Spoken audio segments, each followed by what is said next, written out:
Hello everybody, thanks for tuning in again to Mates and Vape. Today we're going to be doing a review on the Innokin itaste kroma. Nice little device, we'll go over it now. This is what she looks like. Lovely looking device. I was a bit shocked when I first got it. I actually thought it was built in. But it's not. This is actually a recessed tank that actually goes down into the device, which is quite cool.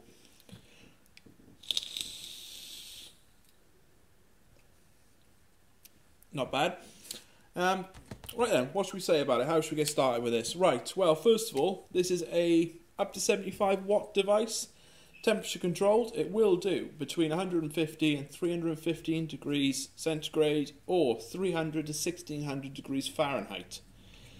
Got a 2000 milliwatt amp battery, more than enough, does the job. Comes with a slipstream tank that actually sits inside the device, which I do think is quite cool.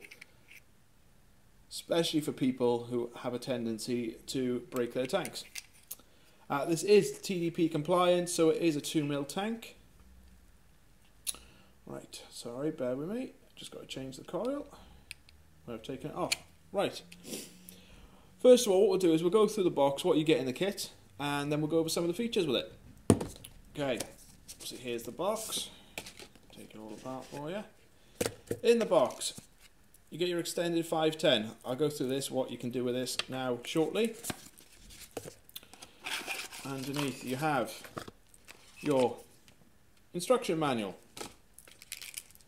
spare drip tip, spare coil, stainless steel, charging cable, O-rings. There is a sticker pack in here if I can get it off by the looks of it. Yeah. 2 Innokin stickers. And this handy little tool. We'll go over what this does now shortly when it comes to the 510 pin. Okay, I've been having to play about with this device for the last couple of hours again. I don't know if you can see the display nice and clearly on there. Very simple to use. If you want it to go into temperature mode, you just hold the firing pin and the down button. It goes into temperature mode. You want it to go back into wattage mode, which is where I prefer it. Hold the top one and the firing pin. Nice and easy. 3 clicks on, 3 clicks off, no problems at all. Not a bad little vape. Now, for you people who don't want to use a slipstream tank, you might want to put a bigger tank on there or something like that. They've been very kind to supply you with the extended 510. Which, there we are, slots into here and screws in. This is where this little thing comes in. This is actually a tool they've sent out so you can tighten the 510 up.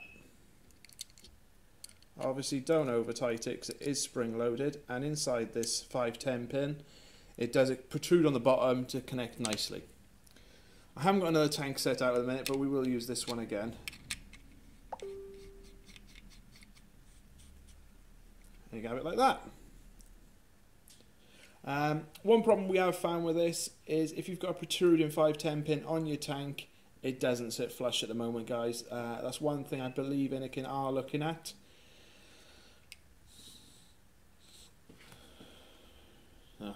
Once again, got to select the coil. Keep forgetting that bit.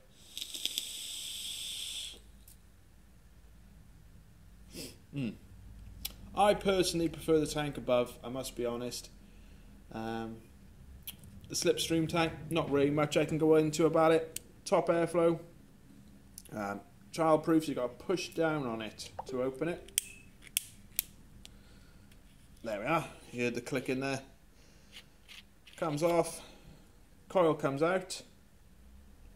And you have your max fill line on here somewhere. I'll try and show you. There we are. Fill your juice up to there. Pop it all back in. Screw it on. Jobs are good and job done.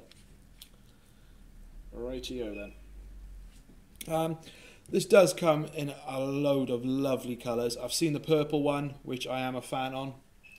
I like the feel of them. They do feel nice, lovely grip there. Whichever way you decide to you actually like to vape it. And I've taken the coil off again. There we are, set. So I'm not getting a massive vape off it. What am I doing it on? I'm doing it on 45 watts at the moment, just to have a go with it. But it's quite an all-round kit for the stuff you get in it, and the way they've thought about it, the way they've gone into it. They've put a lot of thought into this kit, and I think they're selling for $44.99. So bargain, definitely for a whole setup like this. It's got the capability of being upgraded. I think the Baby Beast does fit nicely on here. Not the Big Baby, but definitely the Baby Beast does fit on here nicely if you wanted to upgrade the tank.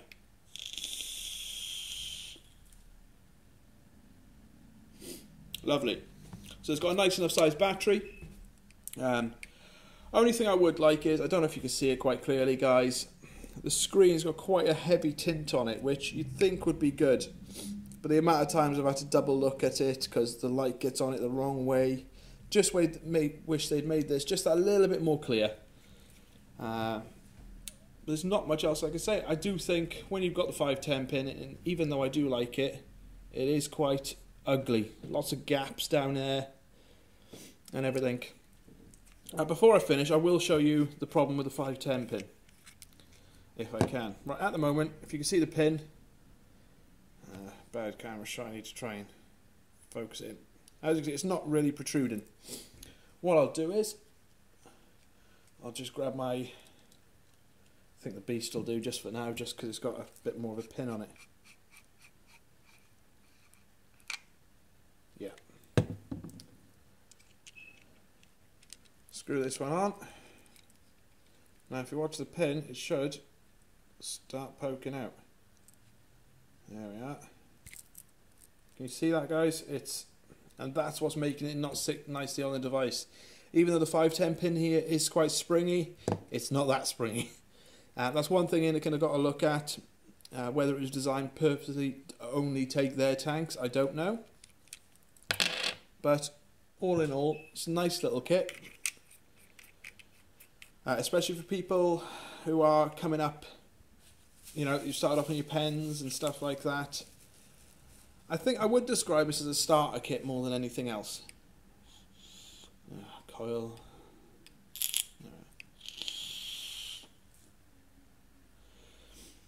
Some of you more advanced vapors might like it as a little walk around mod, especially where it's all built in and a bit more sealed. Obviously you can see your juice levels through the slot here, which is a handy little feature. Well, I said there's not much more I feel I can really go over with the device. All in all, it's a nice little device, definitely. I probably would recommend it to customers who are, you know, looking that the pen isn't hitting enough, and they want something a step up, especially for the price. It's definitely worth a go. I think the biggest features, though, if they can just get this pin sorted, find a way of being able to put your RDAs on there with the more protruding pins, it'll be a much better all-round device and be a much more popular device, guys. Right, well, thanks for tuning in again. I hope you liked it. Now, if you're watching this on YouTube, please like us on Facebook. We've got loads of giveaways, reviews, competitions, all sorts, and sponsors on there now. It's Mates and Vapes. Likewise, though, if you're watching this on Facebook, please subscribe to our YouTube channel as well. The more of us we get, the more reviews we can do, the better the prizes, guys. Well, thanks for tuning in, and I'll see you all next time.